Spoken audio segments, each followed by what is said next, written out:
In this video, we'll introduce Nadex's S540 coin counter and sorter machine. Each S540 machine includes a user manual to help you further understand the product.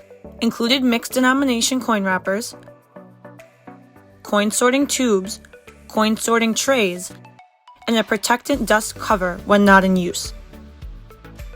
After removing the protectant foam and screen coverings, you can plug your S540 into a 3-prong outlet. You may then press the on-off switch in the back of the machine to begin use. Once the machine is ready for use, you will see a 000 start screen.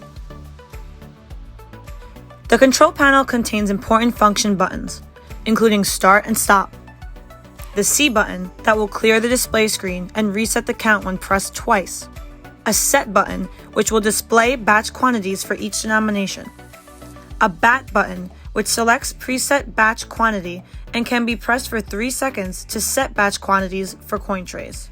The minus decreases a value of 1 from a batch quantity and can be pressed for 3 seconds to clear all batch quantities. The plus can increase a value of 1 for each batch quantity, or it can be pressed for 3 to 4 seconds to set a different batch quantity for the coin rolls.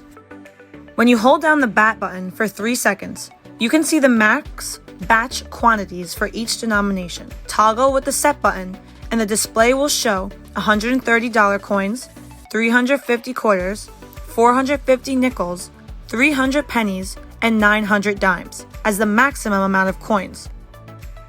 First, we fill the coin hopper with the desired amount of coins. You can sort by single denomination or mixed. Once the start button is pressed, coins will automatically feed into the machine and be sorted into the correct trays below.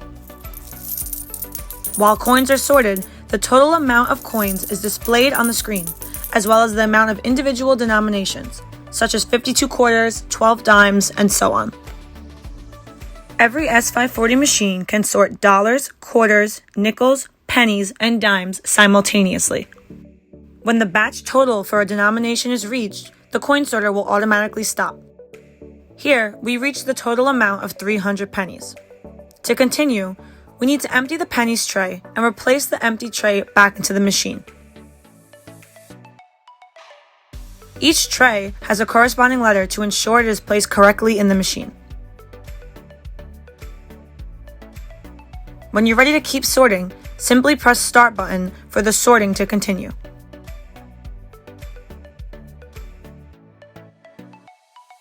We're now going to demonstrate how to use coin tube attachments to create precise rolled coin wrappers. First, we're going to remove the coin trays from the S540 machine in order to replace them with the coin sorting tubes. Be sure to properly insert coin wrappers into each corresponding tube. Ensure the top of the wrapper is beneath the top lid of the tube. To avoid any coin errors, you can sort by individual denominations for 100% accuracy while creating coin wrappers. Once you press Start, as mentioned before, the machine shows the total as well as the amount of quarters counted. The S540 will dispense the correct number of coins in each tube wrapper, and once full, you can detach from machine and remove your rolled coins. As you can see in our demonstration, if you sort mixed coin denominations, the machine will continue to automatically stop when the correct number of coins per each wrapper is reached. Here, we have a full penny tube, 50 pennies. The machine stops, allowing us to take out the coin wrapper and replace it if necessary. Thank you for watching our S540 batch quantity tutorial, and be sure to watch more of our informational videos on this product.